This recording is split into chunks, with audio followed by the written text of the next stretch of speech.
Just walk away. Just walk away, and there will be an end to the horror.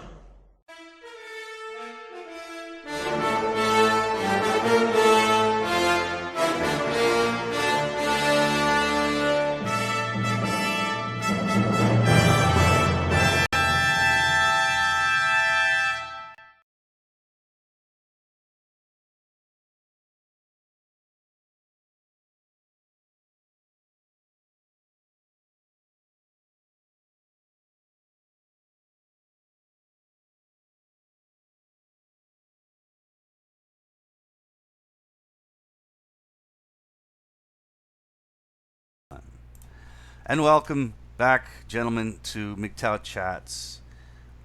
This is episode 57. Our guest today is going to be, well, our returning guest is the Brooklyn Monk. We had him on a couple months back. So we're going to talk to him again. I believe he's in New York, and I'll introduce him properly once he gets into the call, but we're just waiting for him at the moment. So right now it's just Lamprey and I. Lamprey, how are you doing tonight? Excellent. Glad to hear from you. Happy post-Thanksgiving, everybody. Just remember, the worst place to be when the government decides to round up everybody is home on a holiday, because usually when you're home on a holiday, you're drinking, you're stuffed your face full of food, and you're with your family. So it is definitely the best time for the government to come and round you up is during the holidays, and probably the worst place to be is at home when your government decides to round you up on the holidays. Right. Well, I don't think they did any rounding up anywhere. Maybe in China. Not yet. Maybe in China. Maybe in China. Did you hear about the new social credit scheme the Chinese government's going to put on the people? No, what's that, Tal? I don't. I just heard about it today. Apparently, they're already introducing an idea of critically what would be the word kind of categorizing the citizens depending on a sort of social credit score. So like if you play too many video games, your social credit score is lower. If you do all these kind of things that the government says are not good for your credit score, and it's measured, and you'll be publicly humiliated as well in that sense. It's a social credit score, so if you're not for global tranny, you lose social credit scores. Yes, it's a social credit score. It's not even. I mean, it's tied to economically to a certain extent, but in the end, it's. So you're saying that if you do something that the Communist Party doesn't like, you have a more difficult time getting a loan, per se? Yes, that kind of stuff. Exactly. Wow. And you'll get publicly humiliated. So, the messenger wants a wrench. We'll give him a wrench. I'll give you a wrench, man. Just give me a second. If you want to moderate. Add moderate. Well, this coincides, Taiwan just turned down. There was a referendum in regards to gay marriage, same-sex marriages, and it just got squashed. And obviously, the human rights advocates are out there bitching and moaning that Taiwan is not going in the right direction, and obviously this is a regression for the people of Taiwan. Oh God.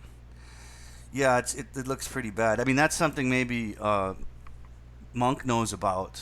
I just saw it in the video on passing. Maybe if I have time during our talk tonight, I'll try and go back and find where I got the information. But pretty interesting stuff. We are going to be talking about Southeast Asia again today, guys. And I guess the Phnom Penh slide is basically, it's called that when it happens in Cambodia, but it's basically anywhere in Southeast Asia where you see expatriates just slowly slide into an oblivion, an early death, a horrible life, because they're in that country maybe for the wrong reasons, or maybe they were there for the right reasons and they just take the wrong path. It's pretty. Well, all right. So let's get it started. All right. So we're discussing Thailand, mostly Thailand, because it's the most popular tourist destination for Westerners, especially for Europeans. Not as much for Americans. This is going to Thailand, Cambodia, Laos, not so much Vietnam, Malaysia, and Indonesia. These are the countries we're specifically targeting. Obviously, Burma, it can be classified as Southeast Asia. So is Singapore, but the more decadent, debaucherous culture are Thailand, Laos, Cambodia, and Indonesia. Mostly, those are Vietnam too. Vietnam too, to a lesser extent, because it's not as socially free, and you don't really get stuck in that slide momentum as much in Vietnam, because Vietnamese will just kick you out right off the bat or throw you in jail. So you won't, you'll get caught quicker on the slide in Vietnam than, let's say, Thailand or Cambodia. Right. So the big thing that's happening now is because of the rise of populism, far right politics in Europe, in America, and basically globally. Brazil just elected a far right, pretty much dictator. The Brazilian people want a far right dictator at this point, want the more military control. Obviously, because of the rise of Trump, Trump's mentality, this rise in nationalism, has spread like wildfire across the entire world. And when that happens, is yes, you're trying to kick foreigners out of Europe, Western European countries in North America, but that also plays in part in global politics, where now even in Southeast Asia, there's going to be a pushback towards Westerners coming into their countries. Well, if Thais are not allowed to go to North America, obviously the Thai people see that and don't want you in their country. Okay, so there's going to be somewhat more of a crackdown on foreigners going to different nations. Think of the movie Midnight Express. You know that movie, right, Ayam? Yeah, I do. Okay, Midnight Express really happened, and in fact, the real person of Midnight Express is from my hometown. He's from my hometown. I don't know if he resides there anymore, but if you look up the story, he's from Long Island, New York. And the big reason why he was locked up in Turkey for so long is because the geopolitical political atmosphere at that time. Nixon was fighting with Turkey. So to make an example of the American people, they kept that young. I think he was in his 20s when it happened. He had hashish. Now, obviously, he would have done a year or two, or whatever the minimum sentence was at that time. But the politics, the politics at that time internationally, globally, especially between America and Turkey, they wanted to make an example of him. So he had to do life in a Turkish prison, and that's what that movie was basically about. So when let's say if you want to go to Thailand and pop ecstasy, well, ecstasy is a serious no-no in Thailand. And even though you're a foreigner and you think, well, my embassy's going to help me and I'm really not going to do any time, nothing really that bad is going to happen to me. It'll be a slap on the wrist. And my embassy will help me and I'll get out of it. That's generally not the case. And unfortunately, a lot of college backpackers learn that the hard way. Yeah. Absolutely. We just want to go over some of the messages that we're getting here. Oslo's in. I haven't seen him in a while. It's a Sunday, Oslo. That's why you're in, I guess. Red Pill Millennial says the Philippines. Did we mention the Philippines? Philippines, sorry, yep, Philippines. How can I forget that? Yeah. The Philippines has very strict laws. Mm-hmm. It's a hardcore Catholic nation, and the only Catholic nation outside of East Timor in Far Asia. I know that there is a law in the Philippines. If you're caught inside a room with a woman who is not your wife, that is a penalty. You can go to jail for that. Now, is that penalty? Is that crime actually enforced? Probably not. But if they wanted to enforce it, they will, and they will set an example for you. Same thing in Cambodia. Cambodia, prostitution is illegal, and now time and again, they will crack down on things like that. Yeah, that's right. I saw there was a lot of cracking down in Indonesia actually in the last maybe 4 or 5 years that I was there. The largest red light district in all of Southeast Asia used to be in Surabaya, which is the largest city on the east coast of Java. and it was huge. It was massive, bigger than any other red light district. A lot of people didn't really know about it because it was, because it's a predominantly Muslim populated country. There's a lot of red light going on there, but it's sort of, they tried to keep it on the down low. A woman got elected into some kind of political position in the city, and within a year she destroyed it, the whole district. I went to visit it actually the year before I came back, and it was just nothing. It was just a skeleton of what it used to be. Well, if the globalists have it their way, they will shut down all forms of prostitution globally as a way of curbing human trafficking, as if that's really what's causing human trafficking. When in fact it's really not. I mean, most of these women that take up what we would define in the West as prostitution, it's under their own volition. It's usually under the family's volition. A lot of these young women who do that line of work in the bars and stuff, are ostracized from the local population, whether they're not virgins, or if they're single mothers, if they grew up in a fatherless household. The mothers will tell their daughters, "Oh, you got to go make money from mom, so go and sell yourself to a bunch of Westerners." Sell your pussy. Well, I mean, Hey guys, how are you doing? Oh, there he is. Monk's here. Yeah, Pretty good, man. right. Pretty good. Good to hear from you.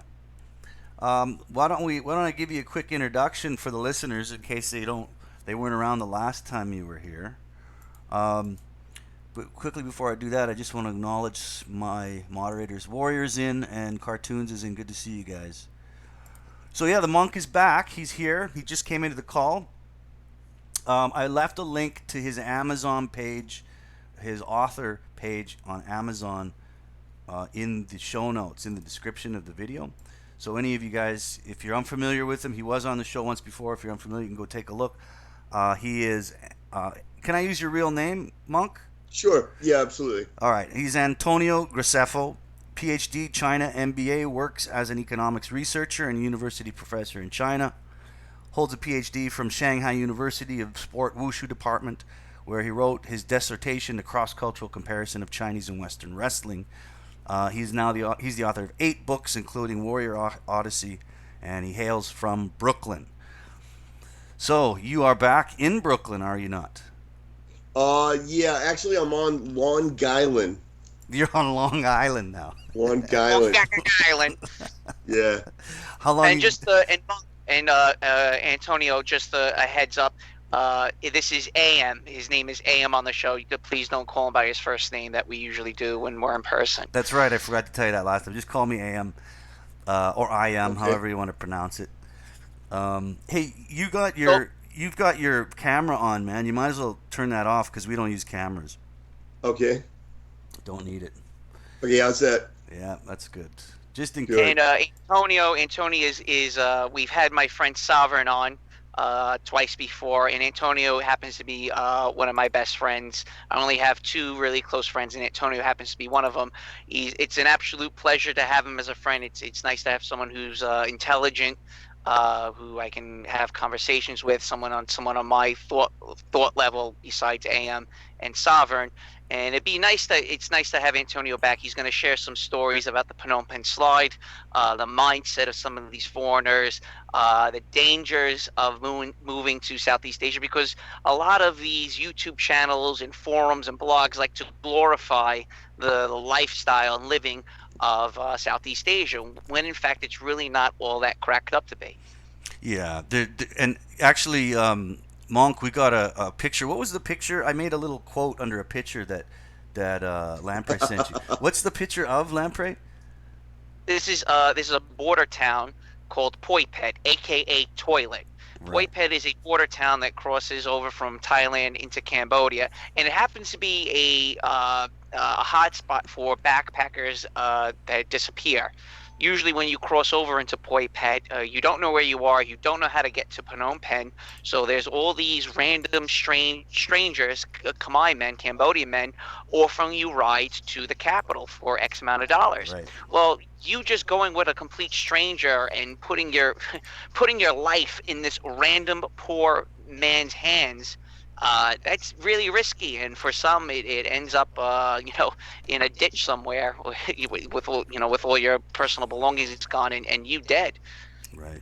Yeah, Poipet was one of the last holdouts of the Khmer Rouge, and with the concession the government finally made with them, because they wanted them to surrender, they were refusing to surrender. So the government finally said they would not only give them amnesty, but they would just ask them to change uniforms. So particularly like when I first moved to Cambodia almost 20 years ago, every cop, every soldier on the street in Poipet had been wearing a Khmer Rouge uniform first, and then was wearing a government uniform when I saw them, and they kept their chain of command and everything, and their mindset. So, yeah, it's not a pleasant place to go. Yeah, I would And imagine.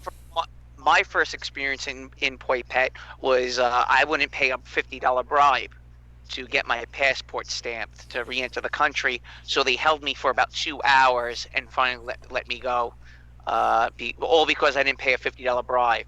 So that was one of my first experiences in Cambodia, and that was my first time in Poipet, and thank God I never returned. So Why were you there in the first place?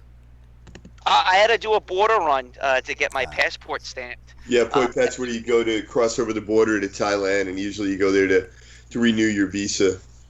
Okay, right on.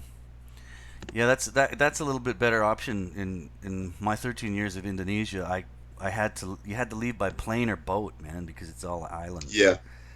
That was always a pain in the ass. Also, Monk, there's a quote that Lamprey gave me. It says, "When a fan gets disappointed with me, I always tell them, you chose me, not the other way around." The Brooklyn Monk. You want to expand on that? Yeah, no, it's just funny because people will, maybe they start reading my either my martial arts stuff or my linguistic stuff or my economic stuff, and I'm saying something that they like, and then they start reading my other stuff, or they start following my Twitter, and then they're like, "You have opinions I disagree with," and they actually get angry at me, like I cheated them, or Yeah. Well, look at that! I'm getting a call from China. Uh-oh. Way? They caught the stream. It's probably Wong.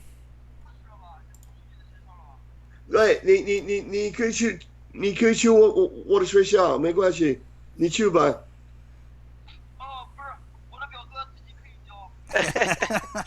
好，没关系，没关系。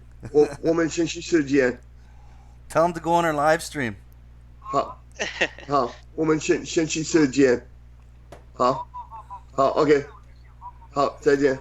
好 ，Sorry about that. Get a call from China. Yeah, I'm working right now, so I gotta take all these calls. Well, you're supposed to be in China tomorrow, or I guess technically today, but unfortunately it's not panned out, and you're still. Yeah, I'm not gonna actually be back in the office till Thursday, but I'm working right now. But no, it's just funny because people they'll read something I wrote, and then they like that, and then they'll read something else I wrote, and they don't like that, and then they feel like I cheated them. Right. Like, how could you? You're a monk. How could you not like, Chinese food or something? Right. I'm like, well, you're the one who found me. Well, a lot of that interaction kind of through social media, online kind of stuff, like emails. Yeah. This.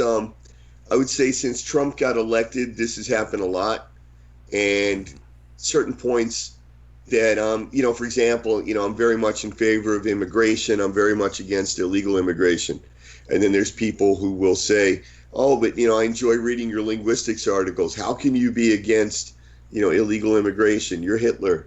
Yeah. There's something was put in the water after Trump was elected, man. I don't know, like a lot of people have lost Trump their minds. derangement syndrome. Yeah, it's a real syndrome. Christ. Well, do they actually hate Trump? Do they hate Trump, or do they hate his policies? And a lot of it goes back to them just not liking the individual. When I try explaining to people, hey, look, his international policy, I give him an A+. He's doing fantastic around the globe. I'm really happy with the way he's handling different countries. I'm really happy with the way he's handling tariffs. But a lot of people just don't like Trump. So if they don't like Trump, therefore his tariffs must be no good, or his foreign policy must be flawed. or or the meetings he arranged with Kim Jong Un are either meaningless or Historical. they're bad. Like it's unbelievable. It's just irrational behavior. But that would be an example. Somebody's like, oh, I've been watching Martial Arts Odyssey for years and I always liked you, but how could you say that Trump meeting Kim Jong Un is a good thing? Right, absolutely. Well, I mean, when in fact it's a fantastic thing that he's met with him. Yeah, it's a historic event as far as I'm concerned, but a lot of the left-wing media doesn't really paint it that way. But again, this might kind of tie into Phnom Penh slide as we call it, and again, for the listeners, the slide doesn't have to. You can witness it in many places in Southeast Asia. Right. Before you came on, Monk, I think we mentioned Cambodia, Thailand, Philippines, Indonesia, Burma. Who else did we say? Vietnam. Wow. Laos. Yeah. So if I contextualize the slide, in 2004, New York Times contacted me to write a story about American men who go to Thailand and lose all their money. And they sent me a bunch of data that they had, and one of the pieces of data they had was that the average American man who goes to Thailand, but this is, and as you said, this could be Philippines, this could be Cambodia, very similar story. But these guys, I can't remember the average age, but it was like in their 40s and 50s, and the average guy had something like $500,000. And the reason why they had $500,000 was they generally just had a divorce in the United States. And they had to sell their home in order to give half to their wife. And then rather than buying a new home, they take the cash plus their retirement 401k. Yeah. And then they go to Thailand or Cambodia or someplace to retire. Right. And then the first thing they do when they get there is get a bar girlfriend. Yep. Because they don't speak the language, so they can't get a regular girlfriend. Yep. They don't speak the language. They also don't know what's going on. And a lot of them believe it, like they get there and all these girls, fawning over them and, oh, you're so smart, you're so strong. And like they believe it, and they don't understand that these are prostitutes. And, this is, of course they agree with everything you say. It's not because you're so charming. She's different, Antonio. What are you saying? She's not like the other bar girls, bro. Yeah. And that's always their story. Like, if you know them personally, they're always like, oh, she's different. What happened was she did it to help her family. I was her third customer, and now I've rescued her from that life. I'm a really good person. And so then they got this $500,000. So what do? They get the bar girlfriend. They buy a house, but they can't buy it in their own name. They have to, by law, buy it in the girlfriend's name. Yeah. They buy a bar. They buy a business. Usually it's a bar. And with the bars, particularly in Thailand, the guy is drinking in a bar. He meets the girl in the bar. He likes the girl. He's really happy. It's the first, maybe he's coming out of a horrible divorce. Plus he doesn't have to work anymore. So suddenly the experience he's having at that moment is like the happiest thing that's happened to him, in 20 years. And it happened in this bar. And then the owner says, I'm thinking of selling this bar and moving back to Rhode Island or Canada or wherever I'm from. Would you like to buy it? And the guy says, wow, would I ever? And then he also says, oh, is this a good business? And the guy will say, well, the bar has been here for 20 years. And you go check it out, and sure enough, the bar has been there for 20 years. But, lamprey, but it's had about 25 different owners. Exactly. The bar's been there 20 years, but it's had 25 different owners. So he buys the bar, and he's not allowed to buy it in his name. So he buys it in his girlfriend's name. And then that's it. So then he buys the bar. He's bought the house. Now his cash is running low, and but he's going to make it all up, right? Because he's going to make millions of dollars with this bar. Right. So then, number one, the staff steal from him. Number two, everybody lied to him about the money the bar makes. Then he finds out that all the regular customers are people at the bottom of the Phnom Penh slide, which is when you've lost all your money. Yeah. Half of them are trying to get credit from him. They're on tabs and shit. Well, they're the ones that owned the bar 5 years ago. Exactly. Yeah, they're all the previous owners. And so they got no money. So they're drinking like one beer a night. And so now he's not making any money. Everybody's ripping him off. And then at some point, him and the girlfriend break up, and she steals basically the bar and and the house, whatever. She sells it to the next person. So anyway, the Phnom Penh slide basically is that you come with a bunch of money, you live high on the hog, and then little by little, the money's going, and then you see this guy, and this is amazing. New York Times said it took 6 months. It took 6 months to lose everything. Dang, on incredible. average. Yep. Wow. So $500,000 gone in 6 months, really. Yeah, and then so like when I said so that was all information I got from the New York Times to help me write this article, and then what I observed and what Lamprey probably observed more sort of man on the street experience is that the guy comes to town, he's got X amount of money, and he's living really well in a nice hotel, and he's drinking in the nice bars, and he's dating the girl, and he's only going to stay a month, and then he goes, maybe I'll stay 6 months, but that means I have to downgrade. So then he moves to the cheaper hotel, in the cheaper bar, and then I'm going to stay another 6 months. So now he's got to move to a guest house. Right. And eventually he's not even drinking in a bar. He's going to like the convenience store and sitting on the curb and drinking beer. Yeah. So if you say to him, why are you doing this? He's going to say, oh, well, I'm living the dream. Right. Right. They're wearing the same dirty shirt. Yeah. They never wash their clothes. They're grizzled. They're sun-beaten. They're eating white rice and pork fat. Yeah. With beer, 50-cent beer. Yep. And it's very unfortunate what happens to so many of them. And this again, this ties back to their wives divorcing them. They really, a guy who's married for 15, 20 years and he's, getting close to 50, to have everything taken away from you, you're going to have somewhat of a midlife crisis. So a lot of these guys that go through this midlife crisis wind up in Southeast Asia and want to start anew. Mm-hmm. They want to, throw out their former lives. They sell all their possessions. They liquidate all their assets, and that's what they tend to do.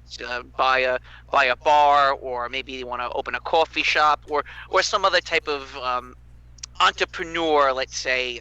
They see the you can't really get a job, right? They can't really get a job over there, right? So they have to open a business, and and most of them didn't own a business in the States. It's not like they came over there with business experience, and they buy the business straight away because they think they're being clever. They're like, well, let me buy a business before I start eating into my savings, rather than waiting a year till they understand the culture and how everything works. Maybe pick up a bit of the language. Yeah. Make a few, network a little bit. Find some people that maybe you could trust a little more, than the average person on the street. Definitely.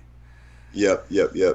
Yeah. So that's kind of the slide, and then there's different versions of it, and the other one is a lot of them become substance abusers. Yaba, which is methamphetamine. Methamphetamine, yep. It's really cheap over there. I know when I first lived in Cambodia, there was a huge problem with the yaba, and a yaba cigarette. I don't know if they call it a cigarette, whatever. Like a yaba stick of yaba was like 500 reals, which is 1/8 of $1. And you only have to do that twice, I think, or 3 times, and then you're basically hooked.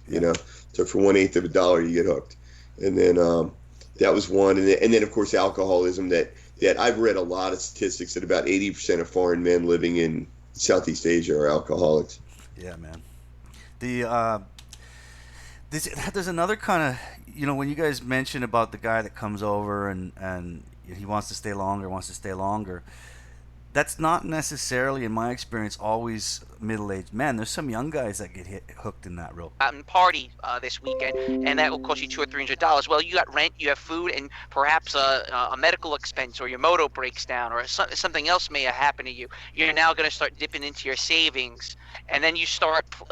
Then what happens? And I know a lot of guys wound up doing this. Is you start to think, oh, next month I'll get paid this amount, right? So you start dipping into money that you don't even have yet. And you start asking your buddies for, oh, can you buy me this? Oh, can you buy me that? Can you cover this expense? So on and so forth. And eventually your friends abandon you. The few friends that you had in Southeast Asia, who are usually in your basically in your social group, which again in your social group is other expats that go to the bars, other expats that are drinking, they all just eventually slowly abandoned you because you're grubbing off of them so much, you know. A lot of those guys end up getting married to a local woman at some point. I've been there, um, which 90% of the time fails miserably. And then you can end up kind of stuck there, um, bec- Right. because you've kind of made that connection with you married a local. So and then the marriage fails, and who knows what you'll lose up to that point. If you were like me, you ended up with a kid, and eventually, because they just beat you down, because regardless of how long you've been there, man, and how well you can speak the language or talk to them, you're still a foreigner. You'll always be a foreigner. That never changes. So eventually, I mean, I'm the one that got away. I'm one of the ones that said, fuck this. Um, I'm taking my kid out of here, come hell or high water. But that doesn't happen to a lot of people, you know. No, and the thing is that so the old guy slide is in a way, more troubling, right? Because he's worked a lifetime, and he had a house, he had a car, he had a 401k, and that's all gone now. For them, a lot of times going back to the States, in addition to being a financial impossibility, they may also be very embarrassed to go back because they have absolutely nothing now. Yeah. And then the young guy slide, it's mainly just a financial thing that they just absolutely don't have the money to go home, and start over again. That's right. And you got to remember too, if you're living the life of an expatriate for that long in a foreign country, when you do go back, like you have no credit rating, you're nothing. Right. It's just like Oh, and for a lot of them, it would be hard to ever hold a job again. They're not used to doing anything. That's true. Yeah, that's true. And even then, like when I came back, I was like, well, I'm just going to grab the first job I can get. But then then it became the very striking reality of, look, wait a second, I got no credit. The banks won't. Yep. I got to go through all this bullshit again. It's like starting from zero, man. Yeah, and even me. So like when I lived abroad in Europe in my 20s, and I had a really good job and I was doing good things. And yet when I moved back to the United States, it was a really hard transition. It took about a year for me to get a normal job, and it took that long or longer for me to really embrace and be okay with being back in America rather than being in Europe. And then I moved to Asia in 2001, and I tried to come back once in 2005, and I just had the hardest time. Employers don't necessarily look at the employment you had overseas as being a positive thing. Yeah. You're not used to anything anymore. The society is moving on, and you're not part of it anymore. That's right. It's a really hard transition. Yeah, it's very, very hard. And I guess that's the kind of thing that a lot of, probably a lot of our listeners have heard. They always hear the good stuff about going over there. And I've said this a few times because because both Lamprey and I have been expatriates for numbers of years, and because we have a lot of friends that have been, our topic often drifts into that. And we enjoy talking about it and kind of teaching people about it, because a lot of guys don't know, and they could get trapped. You've basically taken a long pause out of your life, and Right. a lot of the expats that I met over there that are in their 30s and that they've been there since they were 25, 24. Basically, when I was there, they would turn to me and tell me, "Look, all you're doing is taking a very long pause out of your life. Your life is not here. Yes. This is not reality." And I've had many business developers, guys who've worked internationally for mega conglomerates, have told me, "You got to go back. You cannot stay here." I told Because you the that. longer you stay, the longer you stay here, the longer the world that you belong in is moving. It leaves you behind, You man. know, you're leaving your family behind. You're leaving your world behind you. This is just a long pause, a long vacation. And even for myself, no, that's not what it is. I plan on staying here indefinitely.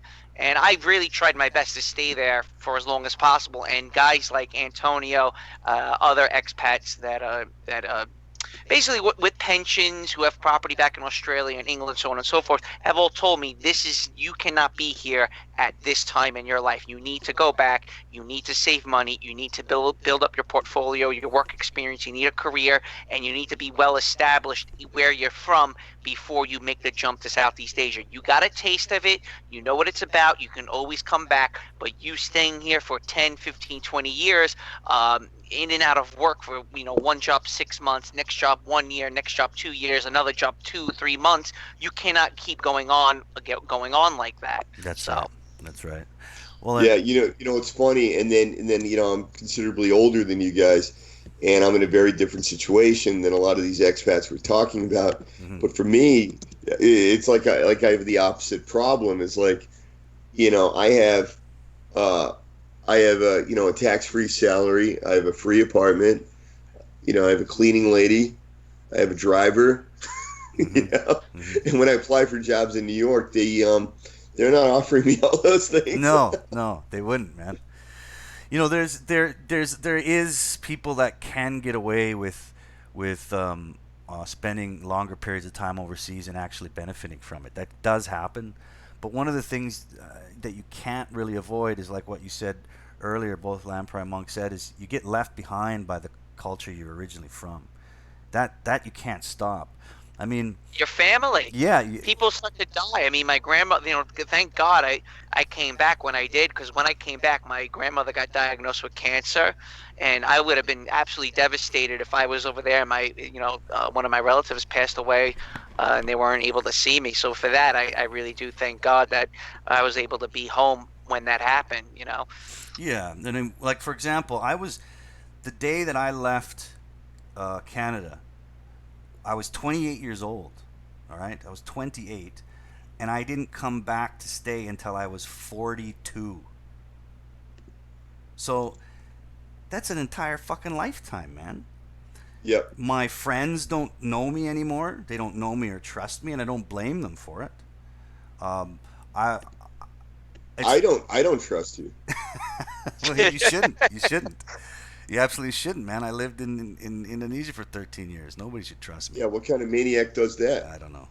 But and right, people look differently, and you try to share your experiences with people back at home, and it's like you're speaking in tongue. Yeah. I try opening up and telling some of the more unpleasant stories to my mom or to my father, and they're just like, don't ever tell me that story ever again. They don't know. Yeah, they don't know what you're talking about. It's very alienating, and that's probably my biggest regret, was just the fact that a whole decade of my life more was just erased from this culture and country. It's amazing. So, people in your position, Monk, that's possible, but it's not really the norm, I think, for the most part. Yeah, no, it's most people do not find a way to succeed over there, succeed financially or get themselves a really good job. Yes. Most people don't. But you know what? That's something else Lamprey kind of asked me to talk about tonight it's a little bit about just general advice for young people. And when I say young, I mean youngish. But, just about discipline and hard work. I mean, I was, yes, I have a really, really, really good job and a career over there. But, I had to suffer, man. I had to go through a PhD program, then a second PhD program and an MBA program. And plus I had to work really hard, at all the jobs that I had. And it just takes an incredible amount of sacrifice. And you're still not stable, Yeah. I mean, maybe we could, if you want to get into your work situation, but you're still not stable. And right now, at your age, you're eyeing a return back to the States. But you realize that, hey, look, will I get the same type of benefits and perks as I do in China? And if I were to make the return, the cost of living in America has gone up quite a bit since you last lived here. And what are you going to do when you return? How are you going to how are you going to get your foot in the door coming back if all you've done? Movies used to cost a nickel. Yeah. What, the last time you were in America? Yeah. Movies were a nickel. Pack of cigarettes was a dime? Yeah. Yeah. I mean, the other weird thing is like, you're on a visa over there. So, either they could pull my visa, the visa rules could change. Yeah. The company could, if you get fired, you lose your visa. Like, so you're always kind of, teetering. Yes. Um, Yes. Over there. But then the flips, and then there's a lot of perks too, So it's a balancing act. But for most people, it's like Lamprey said. I mean, you're going to go over there, and I'm not telling people don't go live abroad, because it's really good for you as a person to live abroad for a few years and have that experience. But just keep in mind that you could easily lose your career. Like, particularly if you have a career that's based on personal relationships, statistics have already shown if you're out for 6 months, you basically lose your whole network. Yeah. Yeah, man. And that certainly did happen to me. When my first 3 or 4 months in Phnom Penh, I was seriously contemplating, did I make a right choice moving to Cambodia? So I think it was either 4 or 5 months I started reaching out to former business contacts, and they already written me off. Yeah. I told them prior to me leaving, hey, look, we'll keep in touch. Keep the doors open for me, so on and so forth. And those doors closed really quick because what you did, move into a third world country, it's a selfish move. It's very selfish. You've abandoned your loved ones. You abandoned your coworkers. You abandoned people that put a vested interest in you as far as developing your career and your network, and you've burned your britches, more or less. Yeah, look, But Rico. yeah, so I would say though, but and again, I don't want to tell people not to do it, but there's a few things you should really think about. Is while you're over there, you should be building a career. You should be looking for something, to build a career or to build experience that when you come back to the States, it's a big benefit. So, for me, when I transition back to the United States, it's going to be as a China economy expert, right? Yeah. So, I built that over there, but, that's how you have to think. And I have another friend, Lamprey, got to meet one of my friends from Shanghai the last few days, but this is a guy who established himself as a China real estate industry expert. And he's got 450 bylines, I believe. He's written 450 articles that were published around the world in about Chinese real estate. So if you're doing things that are transportable, that's really great. Yeah, absolutely. Which I did, thank God. Because when I got there, obviously I got caught up teaching, but I quickly disciplined myself and said, look, if I don't get into this field, doing this job, making this kind of money, I gotta leave. And I kept raising that bar while I was in Southeast Asia. I'm like, okay, I've accomplished this. I got the job. I got this salary. What's next? Okay, now I need a little bit more work experience. I want to get into this field, doing this type of work. And I was able to, for that, I'm quite grateful. But again, if you really want to have a Cambodian managing director watching over you and telling you what to do, mind you, his education level is that of a third grader, and he's going to tell you how to do your job when in fact you're more educated than him. You know what the problems are within the business. You know how to make his business grow, and you try explaining that to him when in fact all he wants you to do is be the white face, shut up and unfortunately there's a lot of jobs we call the white monkey. Yep. Which is basically you just being paid to be white and be at a company. Oh yeah, I know And, that happens in schools too, man. In education, if you're involved in any kind of education in Southeast Asia. Let me just quickly hit some of the questions in the chat here before we continue. Rico's got one that says, Lamprey, do you think going to Cambodia will set you back financially? Oh, absolutely. I just had this. My mother came up to visit me, and I said, Rico knows a little bit about the story about when I wanted to buy my first property. I told my mom, shit, I can't, buy a home. I can't do this, that, and the other thing. And my mother, put me into focus and said, you were gone for 4.5 years. What do you think was going to happen? Do you think you're going to stumble on $150,000 salary job, just being working real estate in Cambodia, making $2,000 a month. It doesn't work that way. Like, you have to start over again, and then that put things into perspective. Versus if I was in America those 4.5 years, saving my money, being disciplined, yeah, sure, I probably would have been able to buy a place, but I have to start over again in a lot of respects. Yeah. Oslo's now making up origins for myself and Monk. He says, for the new guys watching, the main host, Ayam, is a musician who lived in Indonesia, back to Canada, and has a son, full custody, divorced from his Indonesian maid. Nice. It wasn't a maid, but that's pretty much the gist of it, man. Too bad it wasn't a maid. That would have been more interesting. And for says guest with deeper voices, Brooklyn Monk lived in China and U.S. 18 years in China, some other Asian countries. PhD, author of a number of books, and he likes to eat dog. Likes to eat dog. Yeah, he likes eating dog. I tell you. On a rotisserie, okay? He's a little bit hoity-toity, all right? No, I mean, it's that old thing, you write 11 books, speak 9 languages, eat dog once, and that's what you're remembered for. Oh shit! There's a lot of dog eating in many countries. Indonesia has dog eating in a lot of islands, but I never had an opportunity to try it. If I was given the opportunity, I would have tried it. Definitely. Yeah. I don't know where I live now in Shandong, man. They eat some horrible stuff. They eat stuff Shrek wouldn't eat.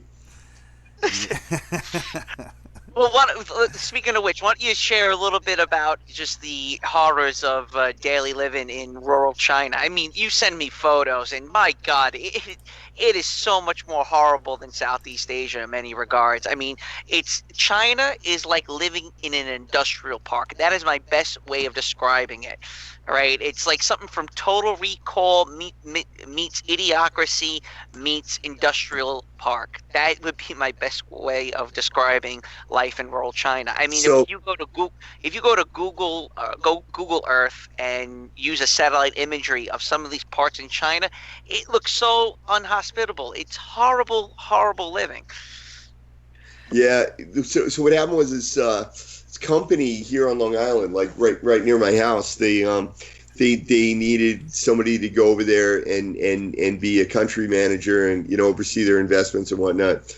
And so I get this job and I go on as a consultant first, and they're like, look, we really want you to stay on site permanently. We want to give you a permanent job. I'm like, and I'm flying in and out as a consultant, and I go, well, let me go there and spend a couple of weeks and see if I like it. And my wrestling teammate from college lives there, because I went to college in China. So my wrestling teammate from college lives there. So I go stay near where he lives, and he's showing me around the town, and I'm just like, humans live here? Like, I just can't.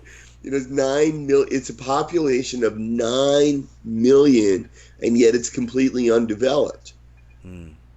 It's the size of Manhattan, in terms of, it's the size of New York City in terms of population, but it's just completely undeveloped. And the average income in the town is like $300 a month. And they eat starfish and they eat jellyfish and they eat bugs. Like I go to fancy business dinners and, there's all these bugs on the table, and, I was trying to kill them, but...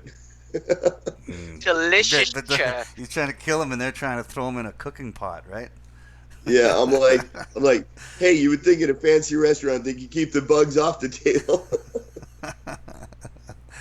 Yeah, Inkai Pasa says, me and my dad were homeless on the streets of Peru at one time.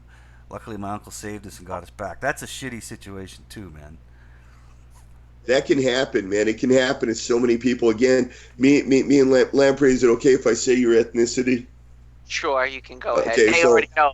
I don't want to play the race card, but being Italian means you have a huge family.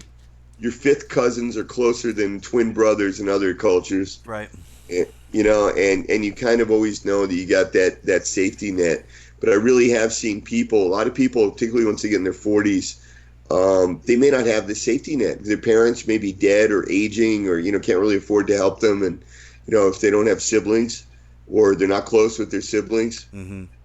and there's a lot of people that need help to come back, after they've been over in Asia, and I've seen people become homeless or have other problems or wind up working for $1,000 a month just to survive. Well, yeah, it can happen overnight too. Yep.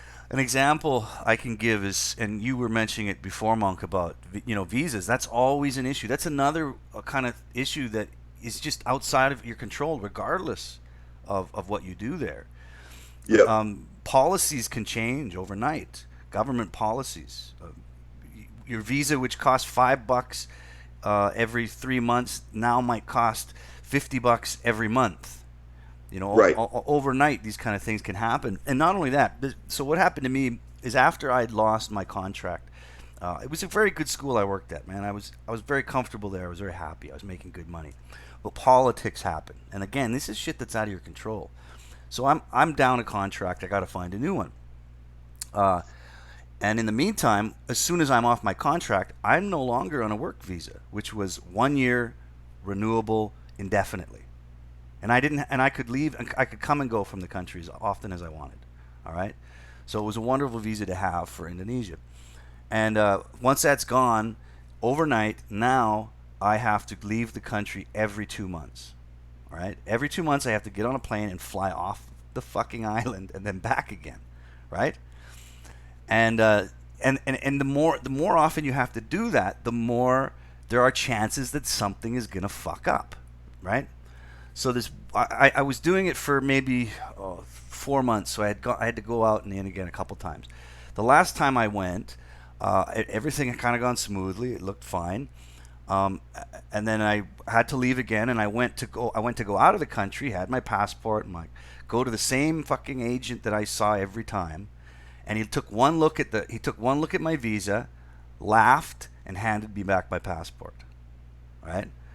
And I'm like, what the fuck is going on? He's like, no, you can't leave. You can't get on a plane and leave. So at that point, I was having to move. I chose to move to Bali so that my kid could be closer to his mother. Once I got into Bali, I realized, and I'm counting the days now for an overstay, right? And once you're on an overstay, once you're counting down days on an overstay, you're fucked because you're paying. Right. Yep. You're paying every day, right? They're charging you like $20 a day that you stay over that limit. In China, it's 500 RMB a day, which is about $75. Is it A day? Yeah. There you go. Yeah, but also it's not just a matter. So I've seen foreigners in Thailand and Philippines and even Cambodia, and they're like joking about it. Oh yeah, I'm gonna have to pay some money when I leave. I'm on overstay. Ha ha ha. And this is not like having an overdue library book. No. I mean, if you've ever overstayed a visa anywhere, they stamp your passport, and for the rest of your life, that affects your ability to get visas elsewhere. Yes. And also, a lot of countries have rules that say it's so many. You have to pay so much money per day, but if you overstay more than X number of days, they actually put you in jail. Yeah, they'll throw you in jail. Absolutely. Yeah, or they block you from ever returning, or you can't return for 5 years. It's not a joking matter. It's not a joke. And here's the thing, right? I remember I said that the more you have to do it, there's more chances something could go wrong. So the last time I went, and the guy just laughed and I had no idea what the problem was. He wouldn't talk to me. It was a big lineup in the office. So I'm like, okay, I'm going to Bali on an overstay now. I'm going to have to deal with this somehow. I'm going to have to find a way to fix this problem. And every day that I don't find a way to fix it, it's costing me $25, right? And that fucking adds up. So I get to Bali. I track down just out of luck. I meet an agent who spoke very good English, and who just kind of within 10 minutes of meeting her, she managed to kind of tell me what the problem was. And it turned out, get this, because I was coming in and out, right? I was paying, each time I came in, I was paying, I think it's like $30, and that gives you 60 days, right? So I'm paying, and it never used to be like that, but now it was $30, you get 60 days. So when I came in, I would pay on arrival $30 at the immigration. They would give me a little sticker that said saying I got 60 days. But this last time I came through, the visa I paid for wasn't a legitimate visa. Oh, that happened to me in Cambodia. Yes, it wasn't legitimate. So either they gave me one that was expired or whatever, right? But when I showed it to the agent, he goes, this isn't legitimate. You paid $30 for a fake visa at the immigration at the airport. And there was nothing at the time I could have done about it. How would I know? So that's the kind of shit that can happen. And then all of a sudden, next thing you know, you're in debt. Yep. Yeah, well, not just in debt. Next thing you know, you could be in jail. In jail, exactly. You could be in jail. Or you could be banned. I mean, think about that. You had a kid, right? Like, let's say, fortunately, you weren't happily married, but let's say you were happily married, and you had a kid and a wife and a job that you loved, and then you go to the airport and they're like, "I'm sorry, your visa's fake. We're kicking you out for 5 years." Yes, yeah, they could do that. And you don't get to return to go. They don't let you go to your apartment and take your stuff. No, you're gone. You're absolutely gone. And chances are you'll be gone for, I'd say, at least a year, maybe more, 2 years. Yeah, most countries it's at least a year. Yeah. And you're right. You got. What if you have family there? What if you have a job you like? That kind of thing. So those are the kind of things that people don't understand can happen. They can happen overnight, and really, it's outside of your control. And so as long as I understood the intent of me coming on tonight was so I could say things that would make people hate me. So. So let's segue into that. Yeah. So we've just outlined the difficulties and the trouble that we go through to maintain a legal visa, to legally be in the country and to legally work. Right. This is why I have very little sympathy. I have no sympathy at all for illegal immigration. It's just can't have it. Yeah, absolutely. You mentioned that right kind of at the beginning. About legal immigration, like how can you be this? How can you speak all these languages and have such respect for different cultures, but be against illegal immigration? Right. And I've as an expatriate, I'm completely against illegal immigration because every country you go to has very strict laws, very strict sort of nationalistic type of laws. Well, in Vietnam, they do not. If you go to on an Indeed or some type of classified website in Vietnam, you'll see no foreigners in bold cap letters. No foreigners apply. No foreigners apply, because in Vietnam they hire their own first before they give a job to an expatriate, regardless of the qualifications.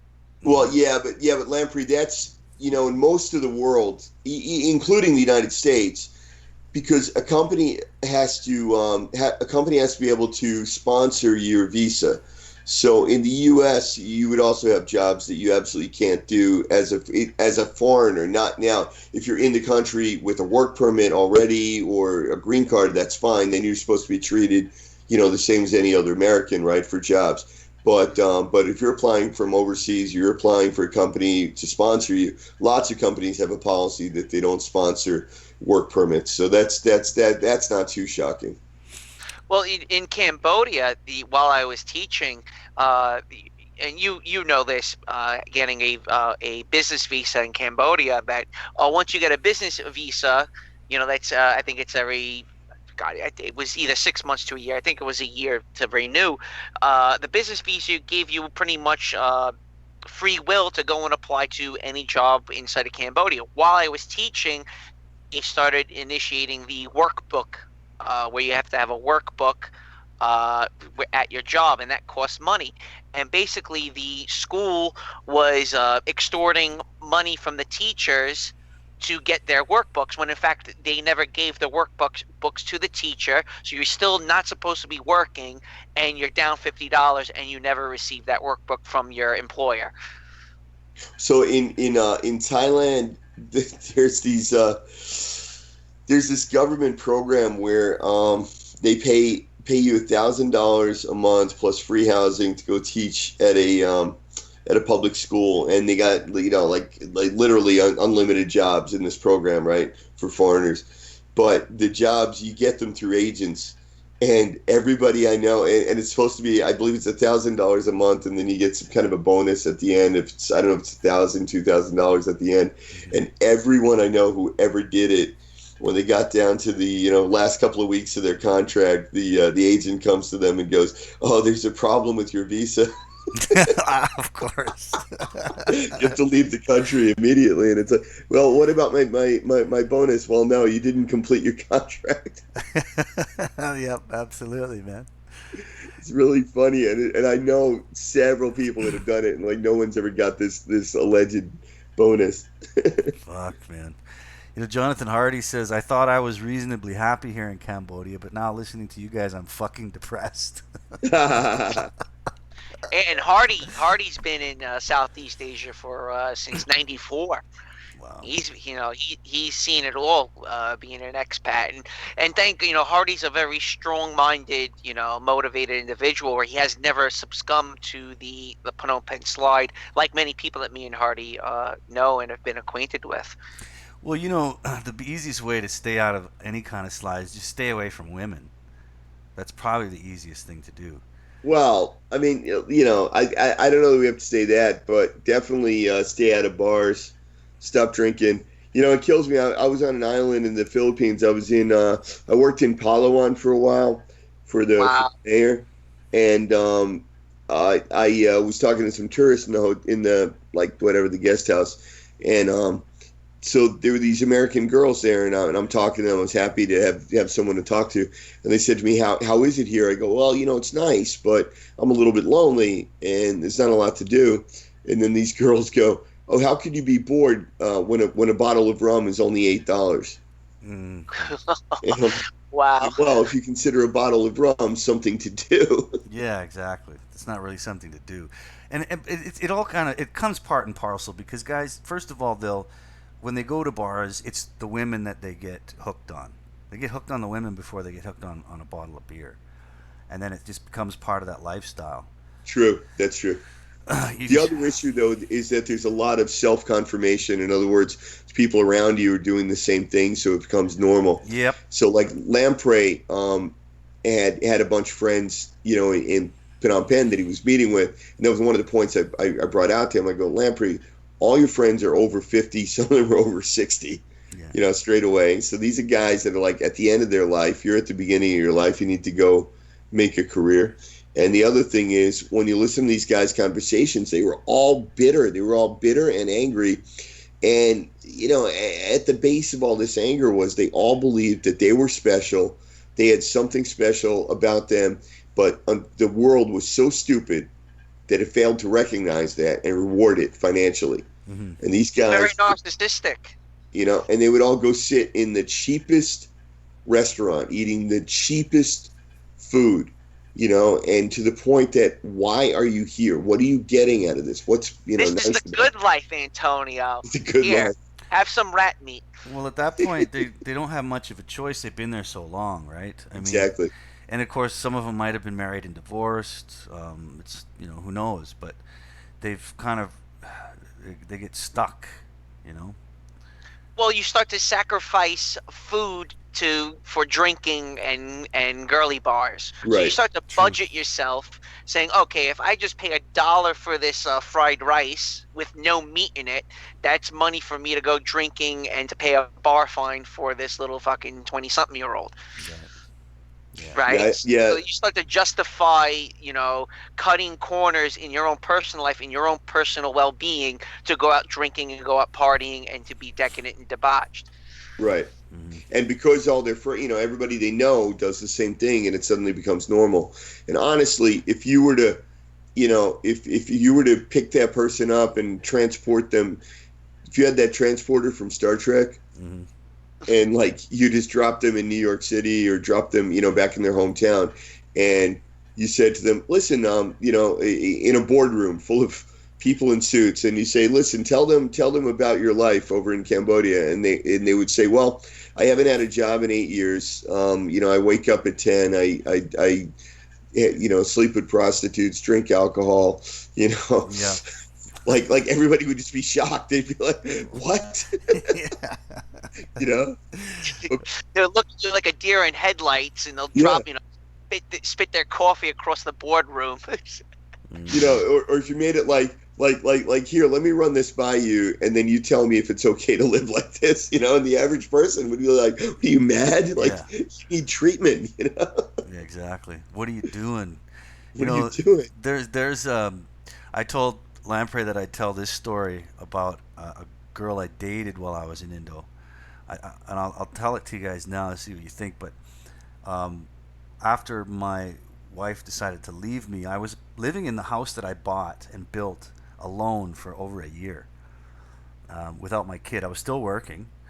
I had a lot of money because I didn't pay rent. I had my own house. I bought it. Just so, but it was, I started kind of losing my mind, right? And eventually I kind of dragged myself out one night to socialize because I hadn't done it in so long. Been married for years. All my friends that I'd known in the past that I'd lost touch with, they're all fucking, going to bars and shit. So I decided to go out and socialize. And in the process of this, I met a girl and started dating her. I think it was just a release, you know what I mean? But this girl was the kind of girl you don't want to date. She's kind of like a bar chick. She's not the kind of chick that you want to hang out with while you're, living abroad. My wife was not like that. She was a normal person, with a normal job. But so anyway, I'm dating this bar chick. It all kind of fell apart. But as soon as I got custody of my kid again, she was out of my life. I just kind of kicked her out the door and said, "See ya. I got a good job. My kid's with me. See you later." She ended up working for this company that was they were a insurance scam company, and it was these foreigners who would set up office, sell fake insurance to people, mostly elderlies, and then once they've stolen enough money, they'd pick up and move in like overnight, right, and try to disappear and do it again. I don't know if you've heard of these kind of systems. But I found out she was working for them for quite a number of years, and lo and behold, a week ago I talked to her son, who I'm still in touch with every once in a while because I kind of feel sorry for the kid. And she's now in jail 7 years for fraud. Wow. There's a lot of fraud. Yeah, that's another part of this slide. So just recently, I've been in heavy training, physical. I fight MMA and I wrestle, right? So I've been back in training now, and I'm planning to fight again, pro. And I actually had a contract to fight in November, and then the opponent pulled out, so I'm probably fighting in January. But anyway, So this guy who challenged me to a fight on the internet, and then I was able to get it sanctioned as a professional fight and get us both paid.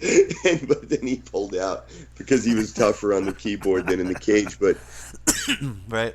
This guy, he led the slide. Like, he's been in Phnom Penh probably 6 or 8 years, and he's never had a job. And once in a while, my friends will send me some news about him, and he's been involved in scams, Right. like some telemarketing scam and selling, I don't know, what do you call it? Copyright violation bags. What do you? Yeah, I'm not. There's a lot of different kinds of counterfeit bags. Yeah, right.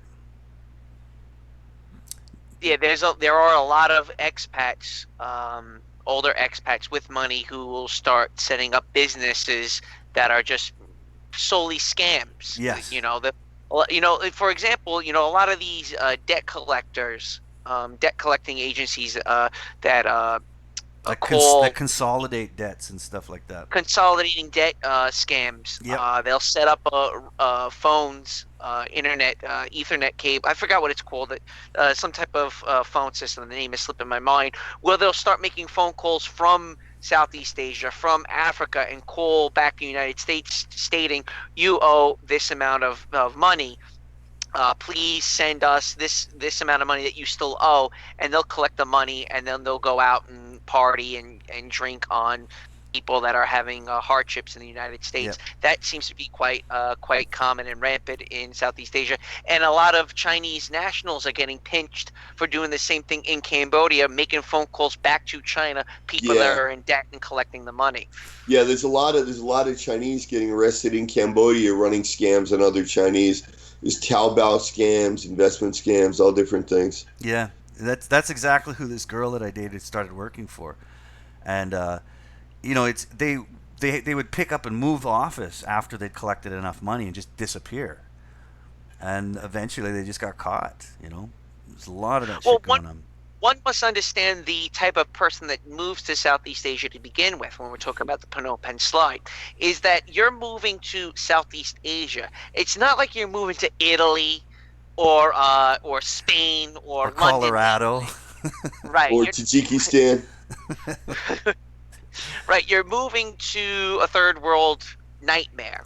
Dr. Seuss's worst nightmare, which is Cambodia, for example. So you have to really, question the person that's moving to this country to begin with.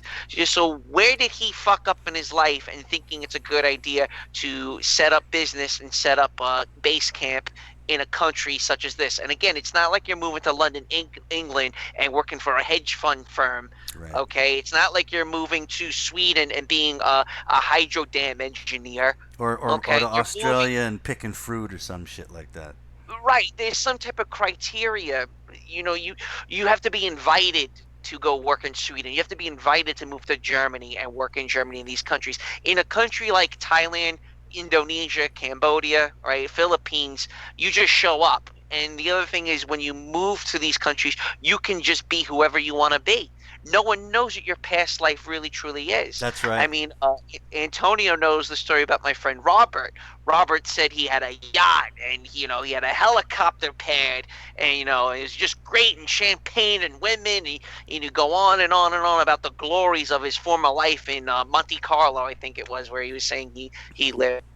Budva, Montenegro, or some fucking Mediterranean country or city. But how do we know he really did these things? And where did you fuck up and wind up living in Phnom Penh? When I used to question my friend this, I go, well, why are you in Phnom Penh if you had a yacht in Italy?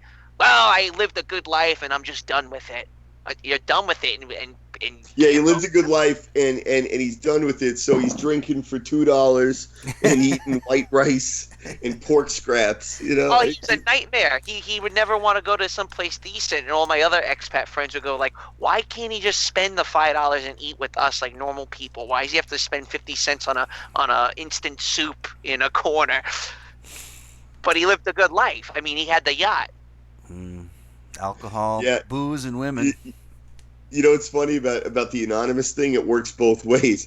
So I was fighting when I was fighting full time. I was living in Malaysia, and I was part of those circles and all the fighters, and we all knew each other, and everybody, whatever, you're a fighter and you're doing interviews and you're on TV and whatever, you're a fighter. And then when I left Malaysia, and they were like, "Well, where are you going?" And I go, "Oh, I'm going to China to be a university professor." And they were like, "Man, you're so lucky. How did you get that?" And I'm like, "Well, I used to be the manager of a really big investment company in New York City, and I have all these degrees and whatever." But it's just so funny. It's like people it's two things. It's one, people create a fiction about themselves that isn't true. Another one, though, is that people just kind of take whatever they see in front of them at the moment. It's just kind of what they believe. Yeah, we don't have much of a choice when you're an expatriate, because you'll meet a lot of foreigners. Really, regardless of whatever business you're in, whether you're in oil and gas, whether you're a teacher, whatever it might be, you're going to meet and rub shoulders with other foreigners to a certain degree, and you basically just have to take their word on it, on what they say to you. Yeah, there's not much else you can do. Well, what you do is you start questioning it. All right, and you see, and the shit, when you want to shit test another foreigner is to see, let's say, okay, you lived in Monte Carlo. Okay, where in Monte Carlo? And if they give you this thin veneer or vague description on what their life was like, and never get like not so much emotional, but you see their eyes light up and they go into more of a good detail on what it was they actually did, then they're being being honest about it. But again, if they're being vague and, oh yeah, I lived in blah blah blah, and anyway, let's move on to another conversation. You Right, kind of know right. that they're full of shit. Yeah, there's certain signs you can read, definitely, especially if you've been there long enough. Grim's in the chats. Good to see you, buddy. I don't think I've seen you in the chats before. Red Pill Radio's in, and Cool Man. All right, guys. So Good. Rico asked, do I regret moving to Cambodia? Absolutely not. I got a good friend out of it here speaking with us tonight, Antonio, and it made me value my education growing up in the States more. It made me value America more in a lot of respects. The good parts about living in the United States. So no, I don't. I most certainly do not regret it. And I question what my life would have been in my late 20s living in North America. I mean, you're only in your 20s once. I mean, it's the prime of your life. You're educated enough where you kind of know yourself. You're self-aware. You know your weak points. You know your strong points. So no, I certainly don't regret it. Yeah, I don't. It'd be hard to say that I regret it too. What I've been through, but it could have been regretful. Absolutely. No, The thing about the Phnom Penh slide is when you're in Southeast Asia, there are no safety nets, okay? And when you start that slide, it's a quick slide. It's very fast, and things can go really bad really quick in Southeast Asia. A good example is a guy who I worked for decided it was a smart idea to buy a car. And rule number one as a foreigner, you never drive a car in a foreign land, especially in Southeast Asia. So he bought a Ford Explorer. He was driving around, and he hit a General Sun. Oh Christ! Did he hit the General person or Tso's the chicken? vehicle? He hit the motorbike with the General Sun that was on the motorbike. The son was drunk, Yeah. and my employer was not drunk. He was sober. They locked him up, and it cost him $15,000 to get out of jail. Man, yeah. Dangerous to drive. Although I did know a lot of people that did drive in Indonesia, foreigners that were there long enough. But still, you're right. The person I sold my bike to, the day after I sold it to him, he died. He crashed the fucking bike and killed himself. Are you serious? Drunk. I am 100% serious. I am serious. You're right, because I mean, every time I drove a bike a lot in Indonesia, mostly in Bali, but you're right, you take your life into your own hands every time you do it. And one of the things I found too, just as you said, Lamprey, the slide is fast, and not only is it fast, but it tends to happen in groups of events. Like, it's not like one bad thing happens and then it gets better. That's usually not how it works. It's usually one bad thing happens, and then that leads to another bad thing, and then that leads to another bad thing. It's frightening. Another guy who I met when I went back last year just for a couple weeks, met at a bar. He was from New York. He had a really good job also doing something in regards to real estate. He was selling condominiums to Chinese nationals. And we're drinking, having a good time, and his name was Nick too. We met at a bar, a local bar where I had a lot of my expat friends meet up at. And for a couple of days, he wasn't showing up. I got his number, and we were becoming acquainted. Really nice guy. And he wasn't showing up for a couple of days. He comes around the third day, and he's in a body cast. He's in a body cast. Son of a bitch. And we're like, what happened? He goes, I got drunk going to the girly bars, and I got sideswiped by a truck at like 1 o'clock in the morning. I was knocked out on the side of the road, and they stole my bike while I was completely knocked out on the side of the road, and I had to go to the hospital where I broke ribs and a leg. Right? Now wait, it gets better. While he was in a body cast, while all this happened to him, he gets fired from his job. And I go, why did you get fired? He goes, well, I guess I was just drinking too much. I mean, I was going to work late, hungover every single day, and eventually my employer got sick and tired of me being drunk and me showing up to work in a body cast and a leg broken. Yeah. That that just the employer said, this is just not good. I mean, look at you. I mean, you're a complete fucking mess, and you're on the Phnom Penh slide. Yeah. Did I don't remember. Did we talk about this last time? Did I tell you about the guy, the fastest slide that I ever saw? I don't. No, I don't think so. So I was teaching in. So I usually work for these joint venture, schools and things. So I was working at the Australian joint venture in Phnom Penh, and they normally had very high standards for whom they hired. But when they were in a pinch, they needed somebody. They hired this kid that they probably would not normally have hired. He was British. He was literally like just off the boat, like he'd just arrived in town, and he was really young, like just graduated university, 21 or whatever, 22, and from the time he got hired to the time he was a meth addict was like a week. From the time he became a meth addict to the time he got fired was like another week. Wow, man. And the nail in the coffin was that because he was showing up like tweaked out of his mind, and we were going to the administration going, listen, this guy's clearly, he's on meth. And of course, I don't know why they stopped dressing like properly to go to work, He would come in and just like shorts and flip-flops or whatever. Flip-flops. And shirt all open and, sweating profusely and talking a mile a minute and holes in his face and whatever. And then after like a week, 10 days, 2 weeks, whatever it was, he showed up one day with no shoes. He lost them? Yeah, he didn't know. It was one of these things like he was teaching, came running in the staff room to make a photocopy, and we go, dude, where's your shoes? He's like, he looked down at his feet, he's like, oh, wow.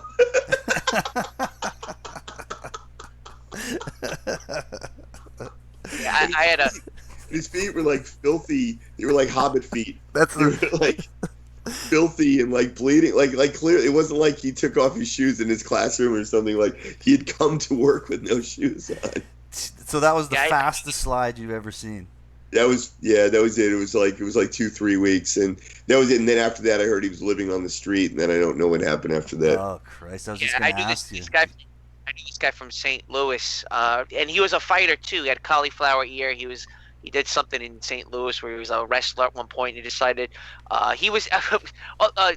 Side note, let me digress here for a moment, is that if you are already predisposed to conditions in North America, let's say you were an alcoholic at one point in your life, you were a heroin addict, or you smoked a lot of weed, or you had some type of vice or problem in your home country, or a personality disorder, and you think going to Southeast Asia is a good idea where you may clear your mind, get away from it all, so on and so forth, go into a country like that, it's going to amplify whatever your problem was in the past. So for example, this guy from St. Louis who was a former MMA fighter, and he was a recovering pill popper. He was addicted to oxycodone or fentanyl or some shit like that, Percocets. He moved to Southeast Asia, and he took up a teaching gig where I was at a university, and lo and behold, a few 3 or 4 months in, he was drinking black coffee and shaking all the time, and he just spilled coffee all over himself every single day. And I think Hardy remembers that. Me and Hardy were like, "Oh, is he okay? Like, maybe someone should go and talk to him." And he eventually confessed to us. He goes, "Guys, I got to go back to America.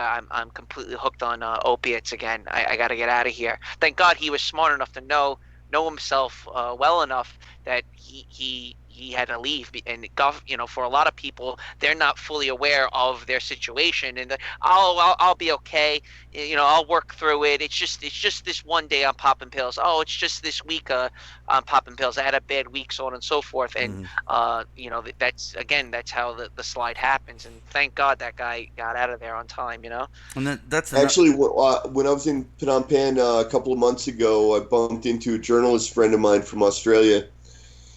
And he was there at the behest of his parents to try and rescue his brother, who had become, meth addict, living on the street. And turned out the brother had been some type of attorney in Hong Kong, making $500,000 a year. And now he's living on the street in Phnom Penh, or in Cambodia.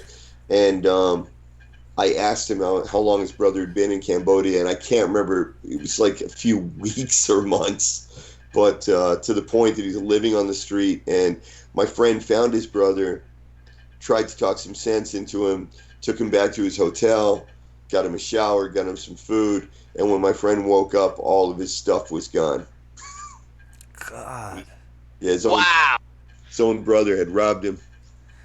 Son of a bit. His own You junkie become brother. native. A lot of people say you go native, like Colonel Kurtz. You just Yeah, going you, Kurtz. We you said go going Kurtz. you go full blown Colonel Kurtz when you start to submerge yourself in that society. You know, the cultural, the people, the environment. It starts to wear on you, and you become one of them. For example, and Antonio and I discussed this in person. Is you become petty just like a Cambodian. So if you start bitching about $1.50 coffee when you can get it for 50 cents, and you're just like, yo, it's just $1 for a better cup of coffee. What's the big deal? Nah, fuck that. I only pay 50 cents for this coffee. Yeah. And you start to be very petty in a lot of regards. Yeah, I was gonna say too, like, right, and it ties in with the story you just said, Monk, is that when you do see people in trouble there's so little you can do for them compared That's to say right. if you were in your own country. There's really little you can do. You can't. It's not like you can just say, "Oh, here, get on a bus and go home." You know, so it's frustrating. So one thing, a lot of Americans don't know this, but please don't abuse this, but the U.S. Embassy will fly you home, no matter what. You can walk into a U.S. Embassy as a citizen. You can walk into a U.S. Embassy and tell them, I'm in trouble, or and you can be frank with them. I'm in trouble, or I got addicted to drugs even, and I need to go home. And what they'll do is they will seize your passport, give you a temporary travel document, and buy you a ticket home. And you'll have to pay back the ticket plus interest, and then they give you back your passport. But at least they'll get you home. You'll probably have to spend a few days in immigration prison too, actually. Oh, I don't know about that. Well, because they're going to have to hold you at wherever you are until you have a ticket to leave, right? So chances are. No. I mean, like these Americans that are, let's say he's hit the bottom of the slide and he's living on the street in Phnom Penh, right? Mm-hmm. He can go in the embassy and ask for help. Is what I'm saying, and the embassy would be willing to fly you home. But what they do is they seize your passport, and then they give you a temporary passport just so you can fly home, and then later you got to pay the money back. They just hold your passport until you pay the money back. Right. But yeah, no, I don't think you go in immigration jail. Or in fact, sometimes I've heard of them just like giving people. They try not to give you money, but they'll like whatever. Like they might have an agreement with a hotel where they'll put you up in a hotel and give you food until your flight leaves, that kind of thing. Okay. Well, I know a Somali refugee that's been in Phnom Penh for about 25, I guess almost 30 years now, since that whole Operation Restore Hope. Everyone associates that with Black Hawk Down, and he's from Puntland. He's from the northern parts of Somalia, and is this random black guy that just walks the streets near Riverside, and he speaks fluent English. Really nice guy, and because he has refugee status, he's actually not allowed to work inside Cambodia. So the UN gives him X amount of dollars every month to stay in Phnom Penh, and at one point, and he actually made headlines in the Phnom Penh Post that the UN cut his money by 50%, and he was only down to like $100 a month. And every time he tries to go get a job or something, they don't allow him to work because of his immigration status. And that that was a very heartbreaking story. So I used to see him in the streets and ask him, "Hey, how's everything going? What's the latest?" He goes, "They cut my money, man. I'm basically a stateless person in Cambodia." God. Yeah, those are people that slip through the cracks, man. Then and maybe Antonio knows a little bit about this, is that you're dealing with also a lot of Asian mafia. So one time I'm with my friend King, and Antonio knows my best friend King over in Southeast Asia, and Hardy knows him too. Is King was introduced to this Korean developer. Again, this goes back to real estate development in Cambodia. Is he did some type of illegal deal with the Korean mafia, and he stole $2 million from them. And the Korean mafia told him, look, we won't kill you. Just give us our money back and we'll let you go. All right. And he says, okay, fine. Here's the money back. And he wired the money back to whoever it was he needed to give the money to. And they were still chasing him after he gave the money back. So he was hiding in alleyways for months on end from the Korean mafia, and he was living in my friend King's Alley for quite some time, hiding from the people he did shady business with. So you're gonna, there's a lot of shady dealings, a lot of murders. I mean, the Oknas of Cambodia are always killing each other over, but usually over land deals. And yeah, but, I mean that doesn't involve us. Though. I mean, normally doesn't involve foreigners. Yeah, No, it doesn't. But what is true though, and again, like if I was going to give advice to somebody, is like don't wind up on the slide, because one of the things about being on the slide is then you become very vulnerable to suggestion that somebody comes to you and they want you to do something illegal or something dodgy or whatever, and then you do it because you desperately need the money. Yeah, right, absolutely. I knew one guy that was selling meth because his wife had a miscarriage and he had absolutely no money. And he started selling meth to help pay for his wife's medical expense, and he got pinched and wound up doing half a year in a Cambodian jail. Oh. Yeah, that's the. I don't know what's worse, man. I mean, I don't know what's worse, like just being addicted to drugs over there, or actually being in trouble with the law. Like that's the final part of your slide. Well, you're in trouble with the law because you didn't pay enough. Yeah. But I've known people that like they overstayed their visa, and then the fine was so high that they just couldn't leave the country. Yeah. And meanwhile it's accruing, at whatever it is, $25, $35 a day. Yep. And it's thousands of dollars, and they don't have it, and then they stay. There was an American when I first got to Chiang Mai. There was a really funny story going around that there was an American who was a draft dodger from the Vietnam War. Oh my God. Who went to Chiang Mai and, just like lived on the streets basically for 30 years. And at some point, I guess, passed out and lost his passport. And finally, after all these years, he got arrested for overstaying his visa. Oh God! And they actually, how many days did they add up? $30 a day since 1967.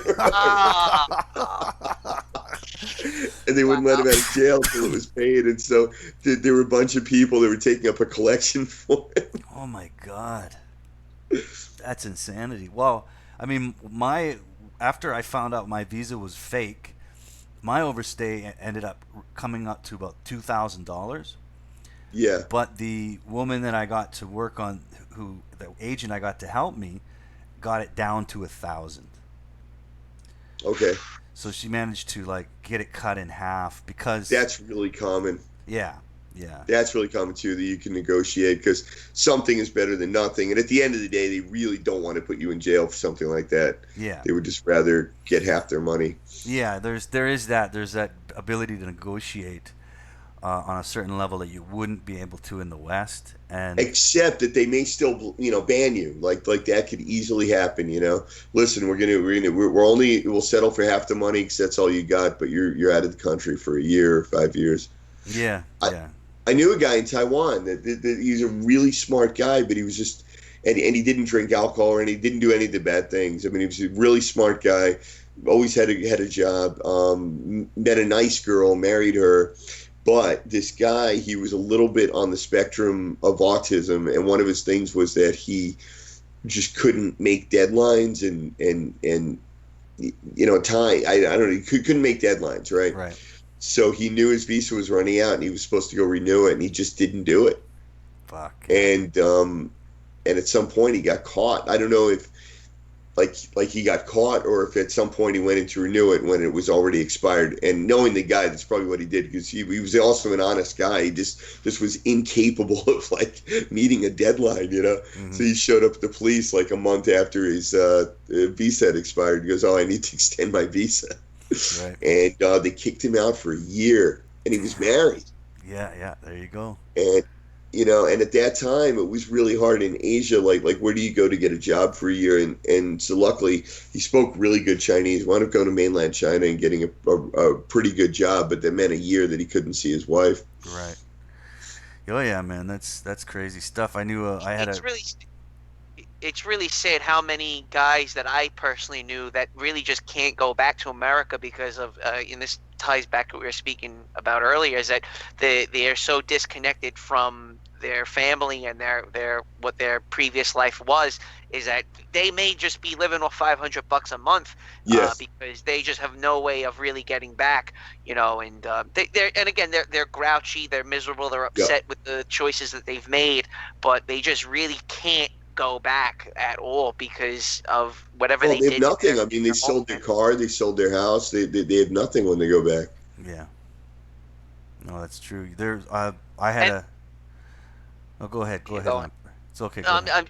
In regards to what I was just saying is that then let's say you're typical of American is you want to have it your way.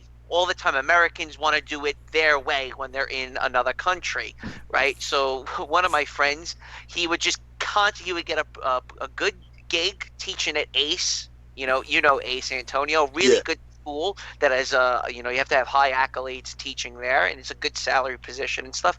And he would tell them, he would tell the administrator, I'll work for this amount of money, but you have to buy me a Diet Coke every single day. And for a while, they obliged. They said, all right, we'll give you a Diet Coke every single day. And eventually, they stopped buying him a Diet Coke. And then he would approach them and says, where's my Diet Coke? They said, we're not giving you a Coca-Cola anymore. This is stupid. Why are we giving you a Coca-Cola to come to work? We're giving you a good job. You have a high salary. Why do we have to listen to you and give you a Diet Coke every day? And he says, well, that's it. I'm not working anymore. And sure enough, they fired him, and he would keep doing that to every school he went to, where you have to do it my way, and he would keep going to different schools. And there's only so many schools you can go and teach at before you're teaching preschoolers, right? I mean, eventually you're gonna hit rock bottom as in the teaching gig, ESL teaching gig in Southeast Asia and Cambodia, and you run out of places for you to apply to. And that's what happened to my friend. I go, did you apply to this job? Oh, I already taught there for 3 months. I hated it. I got the manager director. Yeah, man. Oh, did you go work at this school? Oh, yeah, screw them. They didn't want to negotiate a good salary, and they didn't want to give me a Coca-Cola, so on and so forth. And unfortunately, that tends to be quite common with American expats living in Cambodia. Well, you don't want to burn those many bridges, and I've seen that happen. And you don't always have to be an asshole to burn a bridge. Right. You can just be in the wrong place at the wrong time, or there could be a misunderstanding. Right, but you have to understand that, again, this goes back to the type of people that moved to Southeast Asia to begin with. You already got an axe to grind with whatever had happened to you in your own country, whether it was a bad divorce, bad work experience, being laid off, things of that nature, and then you take that mindset and carry it over to Southeast Asia, and then you want to apply and go work as an ESL teacher or something. It's not going to really work out because you have already a negative thought process going in. So, for example, like I just told you, my friend pretty much burnt all of his bridges with every school in Phnom Penh, and he wound up teaching Battambang where no one knew him. And in Battambang, there's absolutely fucking nothing to do. You're in the stick. And he's earning $8 an hour. And you're earning $8 an hour, right? Mm-hmm. Yeah, one of the issues, so it goes along with the alcoholism, but a lot of the foreigners, particularly the men that are in Southeast Asia, a lot of them are bitter. They're bitter, angry people, and part of it is probably because they can't go home and they know it, and that upsets them.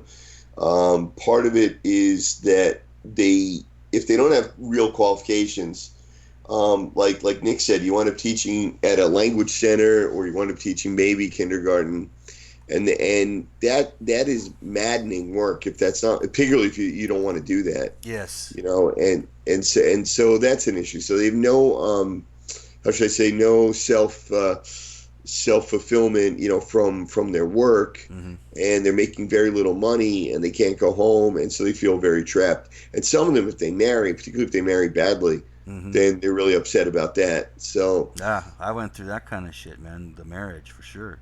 And yeah, it's not only, talking about burning bridges. Like, you could also, it could be completely the opposite. You could do everything right. yeah, that's right. You could do everything right, and even bend over backwards. For example, at the last school I worked in Jakarta, um, I was on my third year of the contract, but politically, a lot of political moves were happening, and a lot of them had religious motives behind them that's changed who they were willing to hire, right? And there's no grandfather clause.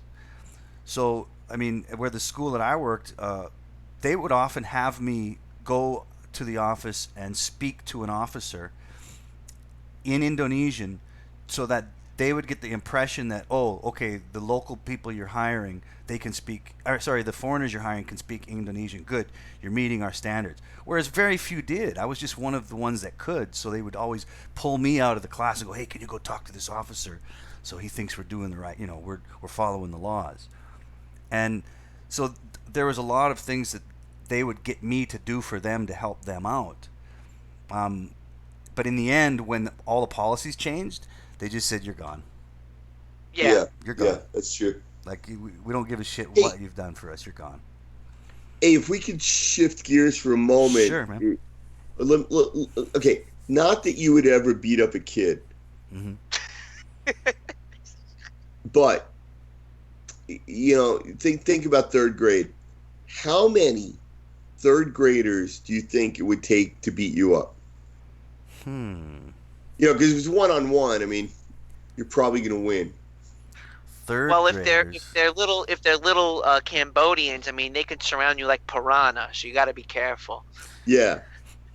Well, and it would probably You think take 5, 10, 20? 10 maybe, 15. 10? If they're grade 3, you said?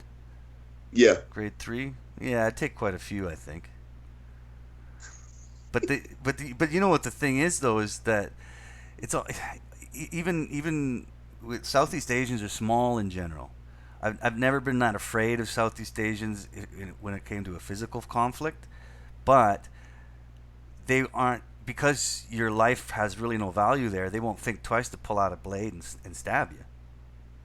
Well, yeah, obviously a bunch of third graders with blades would be pretty scary. But that's why none of us teach in New York. Yeah, absolutely, man. It was so funny. I saw this article. So this is another thing. I'm an NRA member, and I'm in favor of people having the right to own guns, and that's something that people argue with me a lot about. But I saw this debate going on the internet about whether or not, or like how to keep guns out of schools, and I'm like, dude, they don't even need guns, man. They all got knives. Yeah, absolutely. But I mean, what were you getting at with about arming teachers? But I've worked with teachers, and they are not people who I would want to give guns to. Yeah. What were you getting at with the third graders? Because Messenger said 17 third graders for me. So the correct answer, Uh-huh. and this is from Peter Griffin. So what I would do is I would back into a bathroom stall and just kick. Oh, shit. Well, speaking about teaching in Southeast Asia, my first job experience in Asia was one of the worst experiences of my life, where they set you up to fail as a foreigner because they actually don't want to see you succeed. They will put obstacles in your way to make sure that you fail some type of criteria. So I taught at American Intercon International, or American Intercon AII. I think Antonio knows the school I taught at. I was only there for like 3 months just to get some money in my pocket. And they would make, the workload was just so much that it was impossible to get everything that they want want done. It was absolutely impossible. So, for example, one of my friends, he was handicapped. He had like a little T-Rex arm, like one arm that just didn't move, as like a birth defect. And they would give him like this huge stack of books for him to bring up and down the stairs. And he's like looking at them. He goes, "I'm handicapped. I can't carry all these books."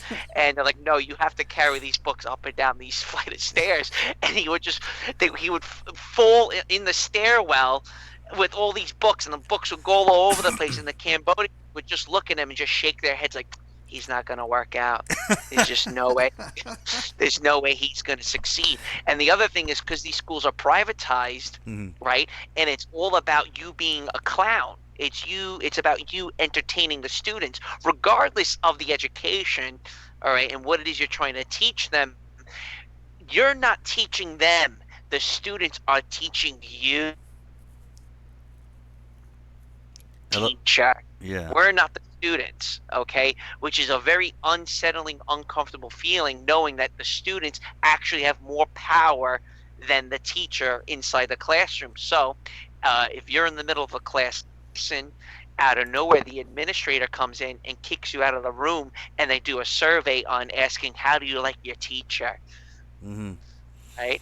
Yeah. And then they say, "Well, he said this to me one time, and I think he's a racist, and he has a thing against brown people, or he makes me feel uncomfortable." It's never anything positive, because the psychologically, the negative aspects of things stand out more than the positive things, and they tend to use whatever the students said negatively about you as leverage during the end of the semester to justify not giving you a raise, not giving you the classes you want, or just keeping you.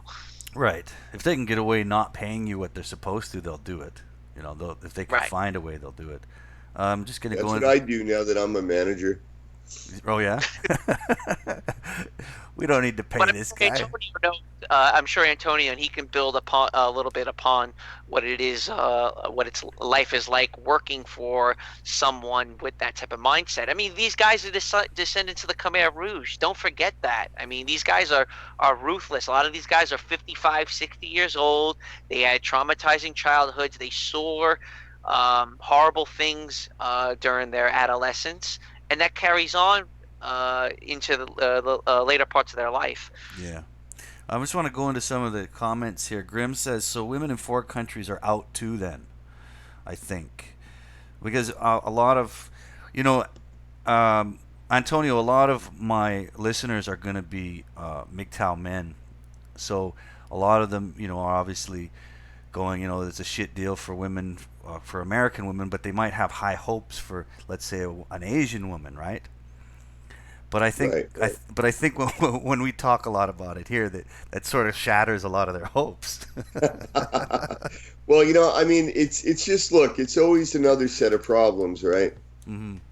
It's always just a different set of problems. MGTOW, I only learned that expression. I have a female who works for me who said that to me. She goes, "Oh, you're a MGTOW." I'm like, "What's that?" MGTOW, MGTOW, yeah. Yeah. Yeah, I mean, that's kind of, but that was because that's kind of the original content that I used to do. Now it's a little more spread out. We talk about a lot of different things, but being an expatriate too, a lot of that, women in Asia comes up as an interesting topic for a lot of my listeners, because there's a lot of with issues of divorce and kids custody, and a lot of real ultra kind of feminist narratives with Western women.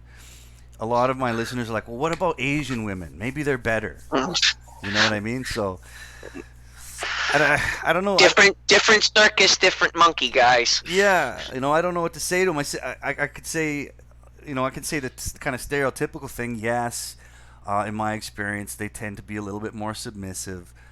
They don't really have a feminist type narrative as of yet in a lot of Southeast Asian countries, etc., etc. But they're no fucking unicorn, that's for sure. I would not call them submissive. It's that they just don't speak. They don't tell you what their problems are. They just sit there, watching you, analyzing you, and not saying anything. And they tend to use that against you in the long run. Yeah, that's true. I mean, and it depends on where you are in Asia, obviously. But I mean, I've seen some very aggressive and violent Asian women, man. So, Hey, my girlfriend threatened to kill me for $300. So how about that? Dude, your girlfriend offered me $350 to kill you. oh shit! But you're out of town, so you couldn't take them up on the offer. Yeah, no, I just thought, I don't know, killing Nick, $375. That'd be my bottom price. Hey, Yeah. that'll get you into the girly bars. That'll hold you over for like a couple months. Yeah, for the record, can we say the Brooklyn monk does not drink, doesn't go in bars, doesn't gamble, Right. just do any of this stuff? No, he's a self-discipline. He is a monk. He is a monk, so it's all about that self-discipline as a monk. Yeah. Well, it's good. It's good. Those are good habits to have. Good habits not to have, I should say. But you know what was it the stat you shared with me earlier today, Antonio, about how many Australians die in Bali? I think we talked about that Yeah. last time I was on the show, though. We did. We did. Something like one Australian dies every 3 days in Bali, something like that. Mm-hmm. Right. And in Thailand, it's the highest deaths for foreign nationals, and obviously that coincides with it being such a popular tourist destination. But what happens is with a lot of these guys that are completely washed up and they're depressed and their lives are ruined. Their lives are ruined both whatever in their homelands, whether it's England, Australia, or America, and their lives are ruined also in Thailand. And they pretty much go on a bender, blow all their money drinking, banging girls in bars, and then they wind up drowning or throwing themselves off a rooftop.